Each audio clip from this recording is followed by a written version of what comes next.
Greetings and welcome to Our Schools Monthly, a video program sponsored by the Port Huron Area School District designed to keep you informed of what's happening in our schools. We have some special guests today who are here to tell us about some special things that you might not know about, and we're happy to welcome our very first guest today, Sharon Kota, who is the Coordinator for Indian Education, gifted and talented, and associated with Chess Club. How's that? Thank you. Okay.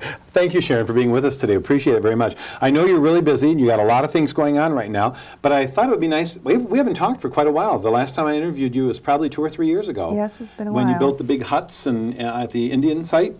Oh, and yeah, we remember? did the Yep. wigwams. Yep, the wigwams, yep. So today what I wanted to talk to you about was a little bit of everything. But the first thing would be, though, the gifted and talented element, which is, I guess, the umbrella under which the chess club and the chess tournament would fall. Is that right? Yes, it is. Yes. Okay, so there's a chess tournament coming up. When is it?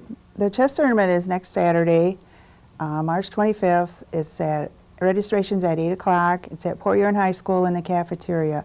It's open to any student in Port Huron Area School District K through 12.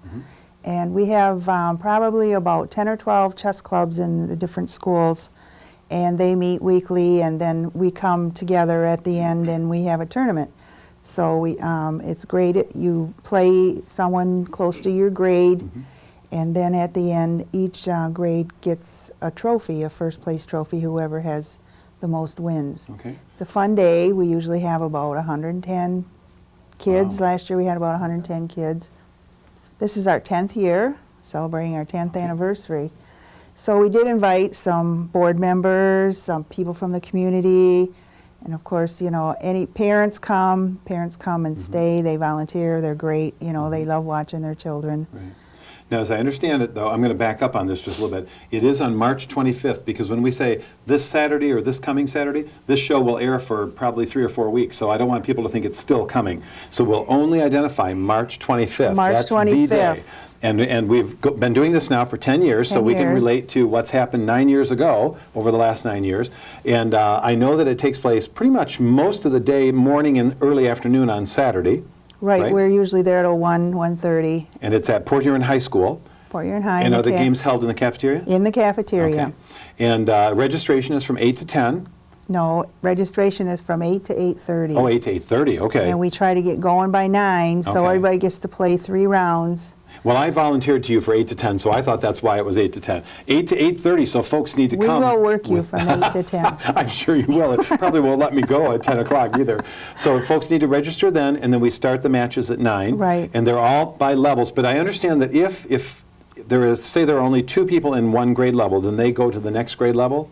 Yeah, we usually join the pair other them grade. out, because in chess you don't have to, the age is not that, you know. It's the skill. It's the skill. And you know, a first grader can beat a 5th or 6th grader if he's got the concentration and the skill, she said. So you have all these levels of playing throughout the day, and then people advance in their own you go by groups? win-loss, and we take the winners against the winners and the losers against the losers, and then we pair them up at the end. And so it's a double elimination then? Just because they lose the first time doesn't mean they're out? No, they're not out. Okay, great. And then prizes are awarded, you said? Yep. Where does that come from? Are there sponsors in the community, or? No, this comes from our Gifted and Talented program, and it was originally a grant that we had gotten early on, I don't know, about, well, 10 years ago, and Kurkowski started it, and he moved on, and then, so it came to me. So then, you know, we have some great volunteers. Jeff Willard from Chippewa helps a lot. Mark Hanton, you know, and the coaches are wonderful too. But they all come in. Everybody's willing to work. The parents will do anything to help. So now, does every school have a chess club? Or? Not every school. Okay, some of them do. Because you know, it's got to be a volunteer to come and do it. And here's the most important question: do you play chess? No, I don't.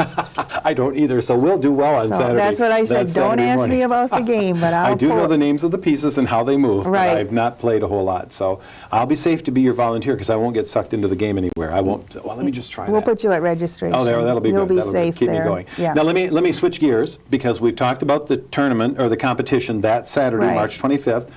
8 to 8:30 registration starts at 9. Anybody who is a student in our school district, Yes. in the Port Huron Area School District, can come. Is there a cost? I forgot to ask It's you that. free. It's free. Okay. So it's for Port Huron students, starting at 9 o'clock, registration before. Come and have a great time playing Right. chess.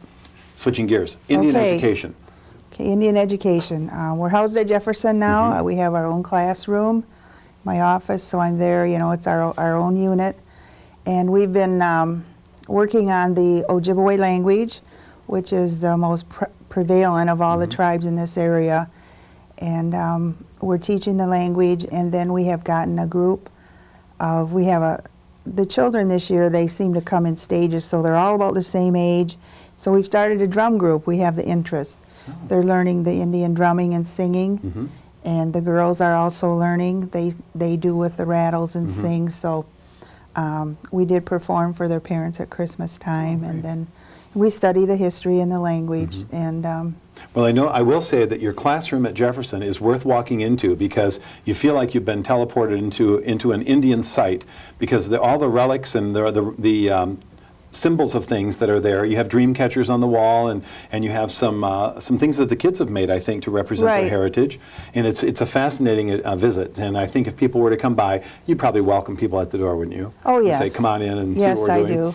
do. And I think you also encourage the kids to participate in some of the Indian activities in the area, like in the powwow. yes, we teach them the dance and the culture and the history, and the parents that are involved, it's ongoing, it's a lifestyle. It's not just, okay, you come on Tuesday, you're an Right. Indian and you go out and, Right. it's And a then not be an Indian. lifestyle. Right. Yeah, it's a lifestyle. It's who we are, it's how we live.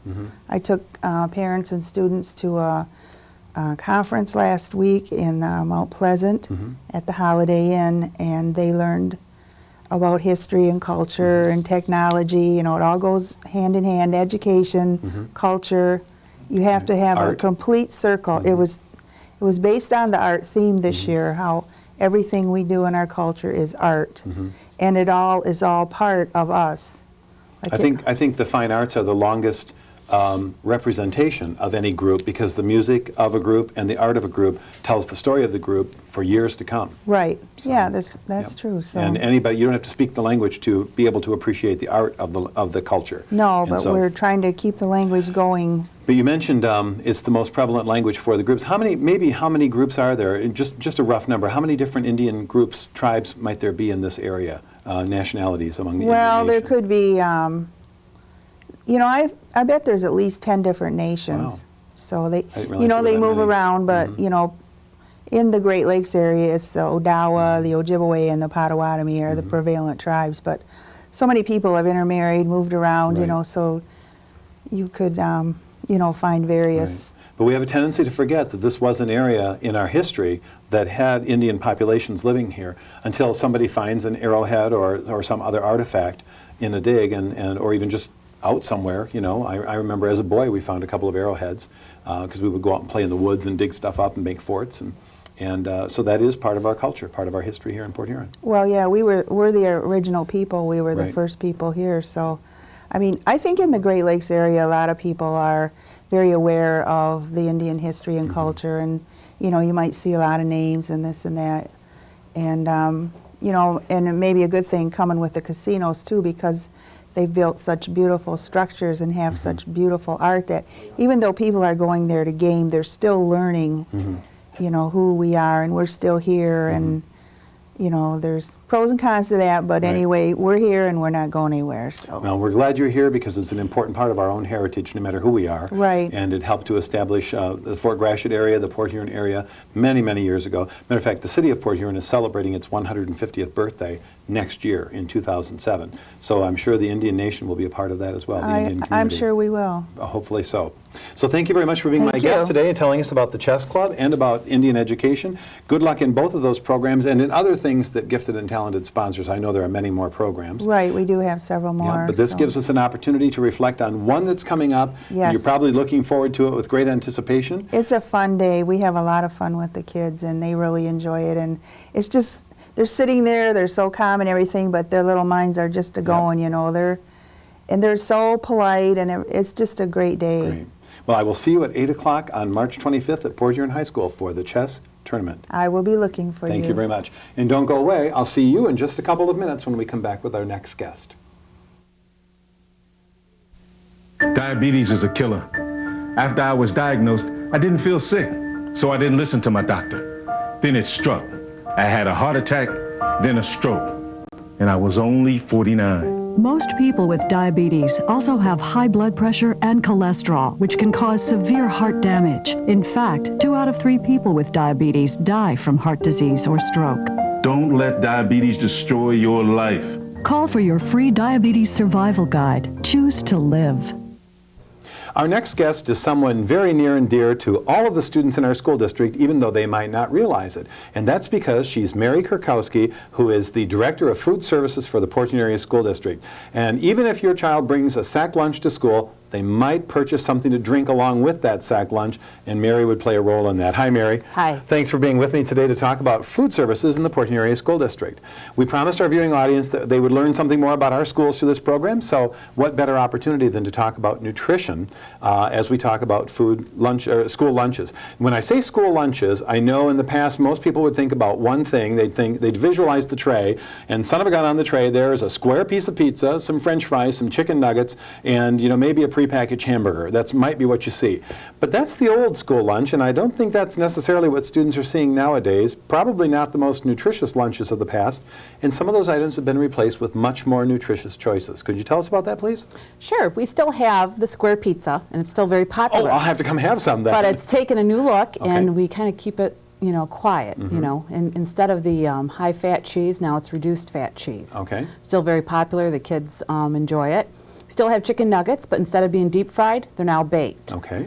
So some of the old items we still have, they just have the new look. But it's really important because the taste is still there and the flavor is still there and the opportunity to have what you enjoy as a food item is still there. You just made those items more nutritious as they're delivered to the students. Correct. Very good. So then we've also added some new items to the menu. Sandwich wraps have become very popular with the students. We've used the whole grain wraps, spinach like a tortilla? wraps. Like a tortilla. Okay. And we put turkey and cheese and ham and different menu items. Those have become very popular. We started out at the high school, added them to the middle school, and just recently added them to the elementary school, and they were a hit. So And even we're the kids, elementary kids like them too? Absolutely. I think Great. their kids are getting used to it. Families at home are making them, and they're becoming more popular, so we've added those. Just as a sidestep, and we didn't talk about this in advance, but this reminds me of how pizza came into being originally. Because when I was a kid, pizza was a huge treat. I mean, there were no pizzerias. You had to make it yourself at home with Appian Whey. You make the dough and press it into the pan and all that. And now it's nothing for people to order a pizza and have pizza as, one of those treats whenever. And it was never anything special anymore. It's just pizza. It's a staple. And now the wraps are kind of taking over in that spot. They're becoming something that people see more often at home and not just a specialty restaurant item. Right. So we have these different flavors. What else? You have vegetables. You have a vegetarian opportunity too? We just recently started a vegetarian line at Port Huron Northern High School. Okay. Some of the students came and said, we're vegetarians. Could you make some of we have grab-and-go entrees that they're all pre-put together. And they said, could you make a couple subs and just put lettuce and cucumbers and veggies in it? And we said, sure. And we were kind of, we don't know how they're going to go. Made a handful of them. They went instantly the first lunch. Wow. So now we're taking a bigger look at it. I've gotten online, pulling up recipes, looking at vegetarian burgers, vegetarian riblets, and different entrees. So every day we have something vegetarian at the high school for the students, and it's really going Has well. continued to be real popular. I remember the time a few years back when you had a taste sampling day, and the students could come in and taste all these different foods and then tell you what they thought was delicious. Do you remember that? Yes. It was a few years back, and it gave them an opportunity to have some input. Have you ever done anything like that again? Matter of fact, coming up, we're going to have a panini sandwiches. Oh, we had them out, okay. favorite Yep. restaurants. We have a representative that's going to come and prepare some panini sandwiches, and they're going to offer them to the students free, and we're going to get feedback and see if that's another menu choice that they would like added to the menu. Well, make sure you tell me when, not because I want to come and eat your panini sandwiches, although I might, but I'll take some photos Okay. that we've used in the past Sounds when we good. see things like that happening. When we were talking about nutrition, we also know that there have been some options as far as beverages.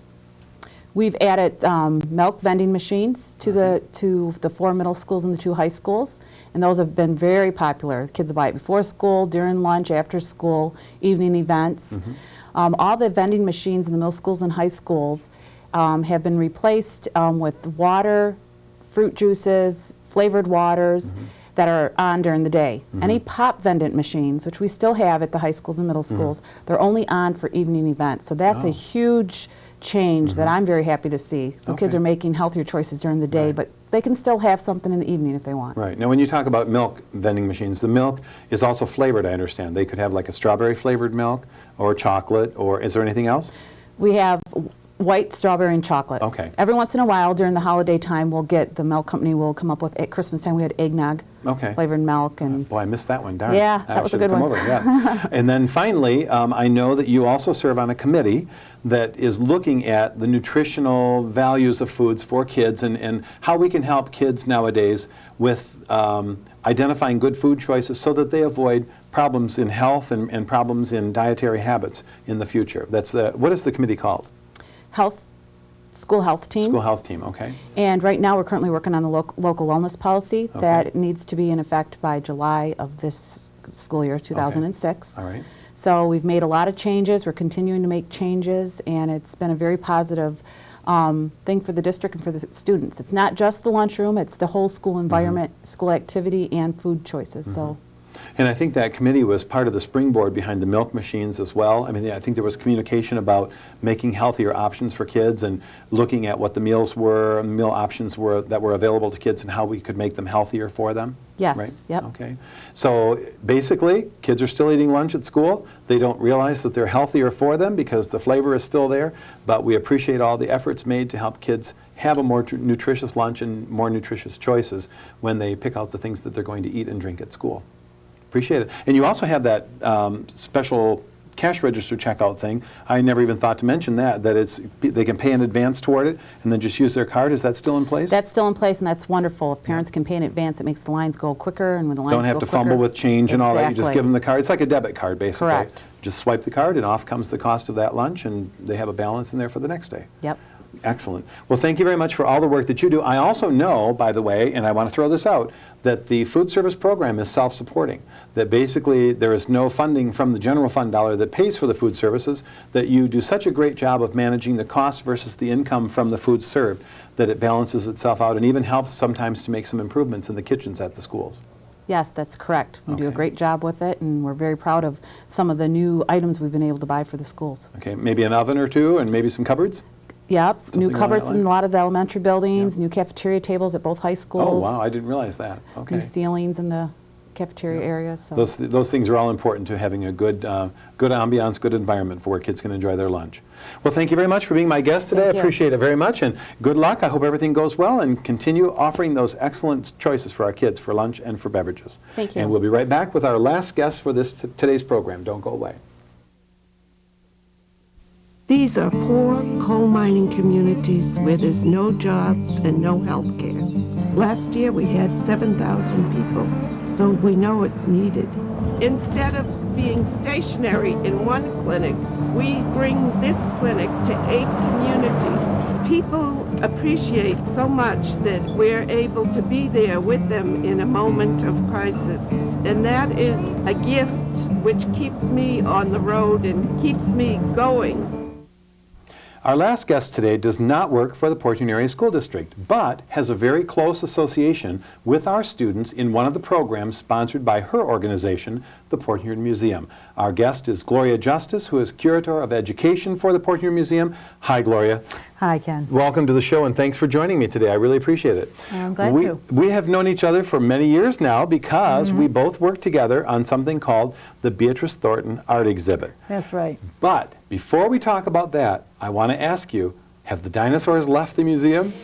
Oh, I'm sad to say they have. They have. The truck pulled them out today. Okay. And it's so quiet. I bet. You don't have any little rumblings or roarings or all those things going on anymore. No. But I understand it was a really great exhibit. Oh, it was great. 26,000 people. You know, I was going to say, of all the times that I came by the museum, I never came by where there weren't people coming and going. And that's kind of unusual. Sometimes there's a crowd that comes, but at any given time, you know, I saw people no matter when I came by. Yeah. So I'm sure it was very well attended and probably greatly appreciated. Yes, it was a great experience. Yeah. And you said you had kind of adopted a couple of them, huh? Hated to see them go. Yeah, Their it's kind of like personalities. saying goodbye to a good friend. Yep. A Yeah. couple of them. I Well- like the T-Rex that greeted people when they came in. Now it's just a big empty entranceway. Well, I wish So- I had had a chance to come by and see them. I kept meaning to, but I was always running here or there, and I never quite got the chance. But I know that you had a great time with them, and we wish them well on their way to wherever they're going. Right. Some places, maybe they'll come back again in a few years. That would be nice, I That think. might happen. Well, because they've gone, because they've extincted themselves from the museum, it gives us an opportunity to celebrate the Beatrice Thornton art exhibit as we have done in the past. You were commenting at the beginning when we were getting ready for this discussion that it's been in effect since when? It was opened for the first time in 1968, Wow. so now we're on the 38th year. Yep, coming up on 40 years, celebrating Beatrice Thornton, who I think was a local art teacher who did a lot to advocate art for students. Yes, Okay. she was, in fact, she spent 15 years trying to get community support to make it happen, and so it was exciting for Very her good. and for the community. And since you and I have been working together, it's taken on many manifestations. It's gone from here to there and this time frame to that time frame. But this year, we know exactly what the time frame is and how it's going to work. And even as we speak, one part of it is underway, and that's the middle school and high school art portion. Those students have their art on display at? They're at the St. Clair County Community College Fine Arts Galleries. Okay. And if people are not familiar with that, it's the Fine Arts building that's right along Erie Street, and it's where the sign is out front that has the display of information about the college. They come in the back parking lot, then they can gain access. It's where the theater is. Exactly. And there are other galleries, little display rooms with carpeting on the walls, and the carpeting allows you to hang things with Velcro Yes. and straight pins. So we Yes. have a number of works on display right now. We have really enjoyed the partnership with the college that we've enjoyed for a couple of years now. It allows the middle and high school students to have their work at the college, then the elementary students to have their work at the museum. So it opens up more space and more art. Well, as I recall, it was about 3 years ago that we made that transition, and at the time, we were so filled at the museum, because when you take not only Port Huron schools, but maybe Yale or KPAC or the charter schools or the parochial schools or East China schools, and you put all of those at all grade levels into that one building, we were stuffed to the gills. Right, we're running out of space, and Right. as you know, for this show, it's not hung like you normally would have an art show. Right. They're like maybe a quarter of an inch apart. Right. So when they cover the walls, they mean cover the walls. It's Yep. almost wallpapering, the way it's so Absolutely, tight. So this then gives us the opportunity to view by grade level the things that the kids are doing. We have the upper elementary at SC4, and then the elementary, the upper education, middle school and high school, and then the elementary at Port Huron Museum. Now, as we speak, we're taping this on Friday the 17th, St. Patrick's Day. The reception for the middle school and high school was yesterday on the Yesterday. 16th. However, the show will run through April 1st. April 1st. So we're talking about now a couple of weeks still that it will be there as this show is being taped. So until April 1st, if people would like to go to SC4, they can see the art by the middle school and high school students. Yes. But elementary is a different story. Would you tell us about that? Right, elementary starts this Thursday, and Coming Thursday. This coming Thursday on the Okay. 23rd, Okay. because we need a little more time to get the dinosaurs appropriately moved, and then the teachers need a few days to, because the teachers select the art and they hang the art. So this is a teacher show. Wouldn't be possible without them. No, absolutely. They have a great deal to do with getting things ready. Each teacher, as I understand it, is invited to bring 50 pieces of art of the students that they teach. And they bring it in and they hang it. They take the time to take care of that, and very often mat it as well. Yes. Put it on a background so that it looks nicer in its presentation, and then hang it up. And is there a reception also for this? Yes, and it's a longer reception Okay. because we get a larger audience from 3 until 6. So we have 3 hours to come, and Okay. usually kids will bring mom and dad and Right. grandma and grandpa and their neighbor and a whole lot of people with them because they're Okay. so proud. Absolutely. And this is on March 23rd at the Port Huron Museum. Correct. And there's no charge that day. There's no charge that day. Okay. Now, there is a distinction then between the upper elementary, the middle school and high school, versus the elementary. At the college, there's no charge at any time. People Right. can come in and go and see the art whenever they want to. But because the museum is a business and it has its other hours operational as well, there is a cost factor involved if Yes. they don't come to the reception. Well, of course, there's no cost if they also happen to be museum members. Which is an important thing to throw out there. But It is because we'll come back to that. Yes. Okay. But if not, then they do need to. The admission is $5 for an adult, $3 for seniors or students, and of course, children under 7 are also free. Okay. And if they come to the reception, then there's no charge that No. evening between 3 and 6 on the 23rd. However, let's just take that little sidestep to membership because it's a very admirable thing to do to support the Port Huron Museum. How much does a family membership run? Well, for $30, a family can become a member. Okay. And what that gives them is they can come to all 4 of our facilities as much as they want for the year. They can go to the powwow for free, they can go to the feast for free, and the Festival for International Cultures. Okay. And there's a lot of other benefits, but just looking at those alone, $30 doesn't go very far in entertainment today. So No. I think, what's the entry for the Feast of the St. Clair normally? Is it like $5 or It's 10 about for a that. family or I'm- something? I'm not sure. I don't Yes, know. there's a family. But, you know, those 3 events themselves, you've paid the entry fees, plus you have the membership. Right. And you have discounts in the gift shop as well, I believe. So Yep. I know we're members. We're proud to be members now, and didn't even realize that it was so available to people in the community and so affordable as well. And Well, not to mention the fact that there are some very interesting displays in the Yes. museum. I think that's what we enjoyed so much with the dinosaur exhibit is people came in, the dinosaur exhibit is what drew them in, but then they saw the rest of the museum and either they had never been there or it had been a long time and they go, where did all this come from? didn't know this They was didn't know here. it was Yep. here. So Well, I know you have a glass paperweight collection upstairs, I think on the 3rd floor. Yep. You have the ship's bow that you can actually feel what it feels like to stand at the wheel of a freighter and the kind pilot of get house. the pilot house and get the Yep. feel of navigating the Great Lakes. And you have some antique furniture, and you have some not dinosaur, but mastodon bones, I think. we and have the some woolly mammoth. woolly mammoth. Yep, That's they what were it is. found in Okay. Ubley. Okay. Not from- too far So from here. lots of things for people to see, and that's any time of the year. Right. Okay, but for the purpose of this show, we're here to talk about the student art display in particular because we want the people in the community to know that students from all over the area, including the Port Huron Area School District, are going to have an opportunity to display their art with great thanks to the teachers in the classroom who mount it and frame it and hang it and make it all available.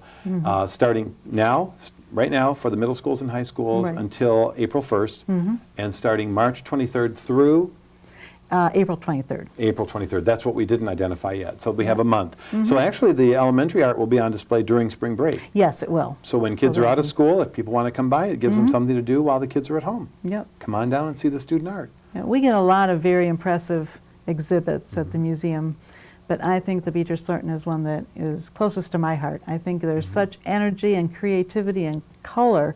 It's just really neat just to look at. It's hard to believe that students did some of it. You know, it's just so impressive. Now these are, I'm going to play devil's advocate and Okay. throw the question at you this way. These are just drawings, right? Oh, no. Oh, there's a little bit of everything. There's a lot of 3D work. We were looking at some of the sculptures yesterday that, Some paper Very- mache, some clay, right? some wire sculptures. I noticed a guitar that looked like paper mache in the one That's case. what it looked like, Yeah, yes. Yeah. Okay. And then wood. There are some things that were pieces of wood put together. Yep, collage you know, type things. Collage, watercolor, the tempera paints, pen and ink, pointillism, Yep, a little bit of everything, just really. about everything. Yeah. Yeah, it's And you've got it all it's all nicely displayed, and anybody can come and enjoy it tremendously. Yep, Is this one of those things that you look forward to each year? I do. I think Although it's, this year maybe not quite as much because the dinosaurs were there. well, we're all a little bit worn out. Yeah. It was a very challenging 3 months, but I still enjoy it. it's a nice opportunity to meet and reacquaint myself with the teachers because they're all there, and it's nice. And they will be there at the reception too, most of them. Most teachers will be, They're invited to come yes. and talk to the parents about what their kids have done. The comment about the dinosaurs, though, was that we weren't sure if they were going to stay a little bit longer. And so Yes. we had to delay publishing all the dates and times for the Beatrice Thornton until we knew whether the dinosaurs were truly leaving. Right. We, for about a week and a half, we were looking at possibly extending it by 6 weeks, but it didn't work out. But you're right, everything just kind of had to wait until we knew what we were doing. So. Well, that's a load off your mind, knowing that they're gone and everything is underway. Yes. And we appreciate all the time that the Port Huron Museum donates and your energies toward displaying our student artwork. And we thank you very much for being our guest today Well, to thank talk you. about it, and appreciate you coming in. Thank you very much. I appreciate You're most welcome. I enjoyed it. Great. And so we want to make sure that you realize that you are invited at any time to come. Even if you don't have kids in school, you'll be amazed by the student artwork. So please stop by the museum or SC4 to see what the students in our schools are doing in the field of art. Don't go away. We'll be right back with our closing thought. All over America, people are taking the national radon test. Have you? Answer true or false. Radon is a radioactive gas. False. True. It's true? It's a natural gas? The Office of the Surgeon General recommends all homes be tested for radon. False. False. True.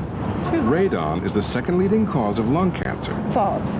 It's true. Yeah, totally surprised. I never would have thought of that. I don't even know where to go to have it checked. 1-800-SOS Radon. If I don't take care of it, nobody else will. Well, that's our show for today. We hope you've enjoyed learning more about these activities in the Port Huron Area School District. Please remember to tune in to CPHS 6 for this and other programs designed to keep you informed of what's happening in our schools. Thanks for being our viewing audience. We appreciate it. Good night.